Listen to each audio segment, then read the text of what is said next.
Friends, मेरे YouTube channel जेबी study point में आप सभी का स्वागत है। आज मैं BHU BA 2020 का आंसर की आपके लिए लेकर आया हूं। इस वीडियो में हम सेक्शन ए के आंसर की को देखेंगे। तो चलिए हम अपने वीडियो को स्टार्ट करते हैं।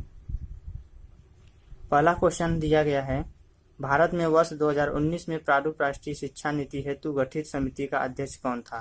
तो इसका ऑप्शन नंबर ए के कस्तूरी रंजन इसका ऑप्शन ए सही है। अगला क्वेश्चन है, NIEPA कहाँ स्थित है? तो यह दिल्ली में स्थित है। इसका मुख्यालय दिल्ली में ही है। तो इसका option number B second option सही होगा। NIEPA का फुल फॉर्म होता है national institute of educational planning and administration. अगला क्वेश्चन हम देखते हैं। तीसरा क्वेश्चन इसमें दिया गया है, विशिष्ट शिक्षा के क्षेत्र के अकादमिक कार्यक्रम निम्नलिखित में से कौन सी संस्था द्वारा नियमित एवं नियंत्रित होती है?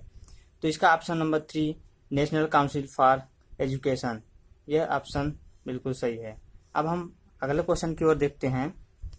माइक्रोसॉफ्ट द्वारा 2003 में जारी प्रोजेक्ट शिक्षा द्वारा सरकारी विद्यालय शिक्षकों में किस कौशल का विकास किया जाता है? तो टीचिंग लर्निंग मटेरियल, शिक्षण अधिगमन सामग्री का। तो अगला क्वेश्चन देखते हैं हम। 2017 में शिक्षक दिवस के अवसर पर निम्नलिखित में से कौन सा ऑनलाइन पोर्टल शिक्षकों को डिजिटल सुविधा हेतु जारी किया गया है? तो दीक्षा ये ऐप है। दीक्षा जो डिजिटल सुविधा है यह शिक्षकों के लिए ऑनलाइन पोर्टल जारी किया गया है। अब अगले क्वेश्चन की ओर हम चलते हैं।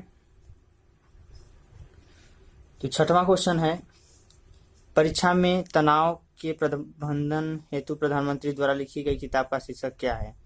तो इसका option number A exam warriors. अगले क्वेश्चन की ओर चलते हैं। जवाहर नवोदय विद्यालय की स्थापना किसकी सिफारिश थी? तो यह थी नेशनल पॉलिसी ऑफ एजुकेशन।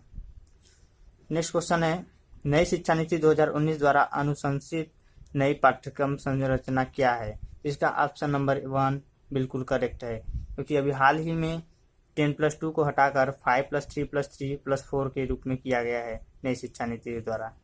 अब नेक्स्ट क्वेश्चन देखते हैं। राष्ट्रीय संस्थान रैंकिंग फ्रेमवर्क NIRF 2019 में किस संस्थान ने शीर्ष स्थान प्राप्त किया? तो इसका करेक्ट ऑप्शन है IISc बेंगलोर। IISc बेंगलोर 2018 में भी पहला रैंकिंग प्राप्त किया था। तो इंडियन इंस्टीट्यूट ऑफ साइंस जो कि बेंगलोर में स्थित है, यह एक पहला रैंकिंग हासिल किया है। तो जीके का लास्ट क्वेश्चन दिया गया है, राष्ट्रीय मूल्यांकन और प्रत्यायन परिषद NAAC के बारे में निम्नलिखित में से कौन सा कथन सत्य है? तो यह इसका हेड क्वार्टर बेंगलोर में स्थित है, यह ऑप्शन करेक्ट है। और इट हैज रीजनल ऑफिस, ये भी ऑप्शन सही है। और यह भारत में उच्च शिक्षा संस्थान का मूल्यांकन और मान्यता देता है, ये भी सही है। और ये दोनों ऑप्शन जो कि गलत है। इट वाज स्टेबलाइज्ड इन 1990, यह 1994 में स्टेबलाइज किया गया था। इसकी स्थापना 1994 में हुई थी। तो option number D and E गलत है। तो ABC ये तीनों ऑप्शन करेक्ट है। इसका मतलब ABC बिल्कुल करेक्ट है। अब हम चलते हैं रीजनिंग की तरफ।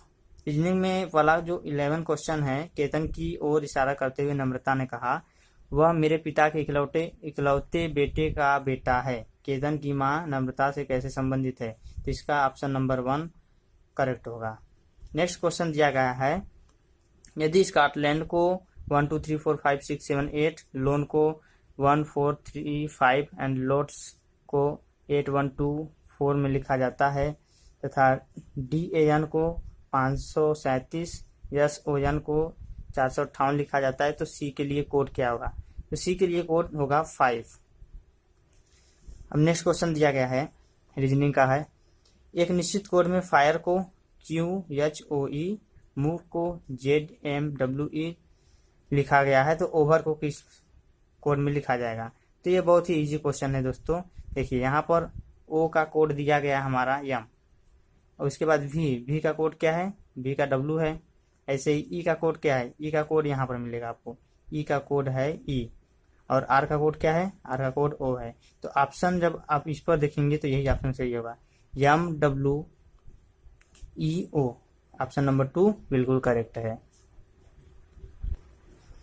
तो 14वां क्वेश्चन देखते हैं, एक निश्चित भाषा में रिमोट को रोटमी लिखा जाता है तो PNIICC के को किस कोड से लिखा जाएगा? तो इसका ऑप्शन नंबर ये बिल्कुल करेक्ट है। ये कैसे हुआ आइए हम देख लेते हैं। यहाँ पर देखिए दोस्तों, OTE, आर को साइलेंट रखा है यहाँ पर और OTE को आर के पास लाया है, तो ROTE हो गया, बचा EM को ME लिख दिया है। तो यहाँ पर ऑप्शन नंबर सी में यदि आप देखेंगे तो ICC को आप लास्ट में देखिए यहाँ पर है और IN को NI लिखा गया है यहाँ पर। तो ऑप्शन नंबर सेकेंड इसका करेक्ट ऑप्शन होगा।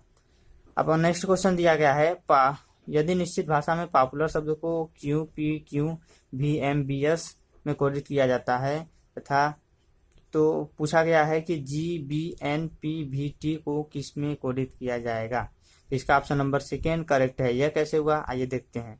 यहाँ पर देखिए, P का क्या दिया है Q, O का क्या होता है P, मतलब कि अंग्रेजी भाषा में जैसे A के बाद B आता है, C के बाद D आता है, वैसे ही P के बाद Q, O के बाद P आता है, फिर P के बाद Q, U के बाद V आता है। तो वैसे ही अगर हम देखें तो फेमस में F के बाद G, A के बाद B, M के बाद N, O के बाद P, U के बाद V और S के बाद T। तो ऑप्शन नंबर सेकेंड बिल्कुल करेक्ट है। अब नेक्स्ट क्वेश्चन की तरफ हम देखेंगे तो दोस्तों ये बहुत ही इजी क्वेश्चन आया हुआ था। इसमें ऑप्शन नंबर 4 जो है यह करेक्ट होगा, क्योंकि यदि हम ABCD में देखें तो 11वें स्थान पर M आता है, जो कि यहाँ पर जो दिया गया है या 12वें स्थान पर दिया है। 22वें स्थान पर V आता है, 24वें स्थान पर X आता है और 18वें स्थान पर R आता है। तो ये तीनों ऑप्शन सही है, लेकिन ये जो है हमारा ये सबसे अलग है, यानी कि ये जो है वो गलत है। तो ऑप्शन ये हमारा बिल्कुल करेक्ट होगा, ये सब ऑप्शन नहीं होंगे। नेक्स्ट क्वेश्चन में देखते हैं, यदि अंग्रेजी अक्षर उल्टे क्रम में लिखे गए हैं तो बाएं से 13वें अक्षर के दाईं ओर चौथा अक्षर क्या होगा?